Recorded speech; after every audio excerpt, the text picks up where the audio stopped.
Kyrie took a page out of old frenemy LeBron James's book and tooled all over the Toronto Raptors in a marquee game. Irving rolled up 43 on the first-place Raptors in a nationally televised Celtics win.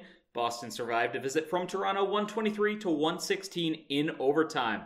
Welcome in, everybody, to the Boston Celtics Newsfeed's post-game recap brought to you by Robinhood.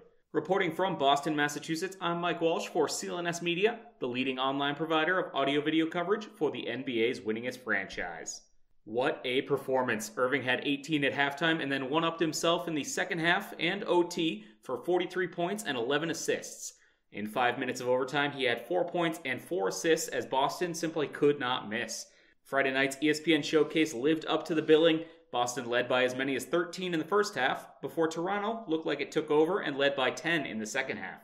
After 48 minutes, though, things were all square at 107 apiece. Now, I'm not saying Gordon Hayward is all the way back, but he did some things that looked like pre-ankle snap Gordon. He was on the floor for 39 minutes and had 15 points, 5 assists, 5 rebounds, 4 steals to go with a plus 18 rating. He played over 30 minutes just once this season, but there he was down the stretch coming up with a steal that led to a Tatum dunk to draw Boston within 2 with 50 seconds left. Next up, he drew an offensive foul on a rebound after Marcus Morris forced Kawhi Leonard into a bad shot. At the other end, Hayward got to the line and hit both to tie the game up and send things to overtime. Reminder here, tonight's recap brought to you by Robinhood. Robinhood is an investing app that lets you buy and sell stocks, ETFs, options, and cryptos all commission-free.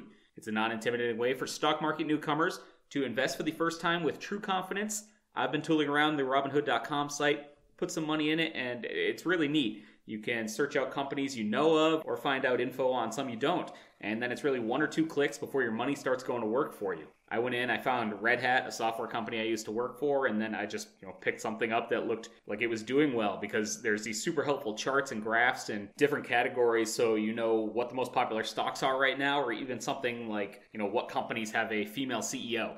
And Robinhood is giving our listeners a free stock like Apple, Ford, or Sprint to help build up your portfolio. Sign up at celticsnews.robinhood.com. That's celticsnews.robinhood.com.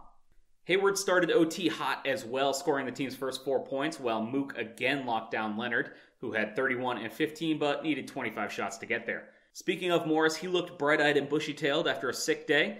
He started the night 4 for 4 and finished with 11 points and 7 boards off the bench, but Irving was the no-doubt MVP in this one. He scored or assisted on every made basket of overtime, and there were multiple because Boston, like I said before, did not miss a shot in the extra frame. Irving dimed on a Hayward jumper, and then after Hayward blocked a shot at one end, Irving collected a loose ball, strode into the paint for a scooper to put Boston in front 113 to 109. Al Horford finished things off with a jumper, and then a near alley-oop dunk on an assist from Irving.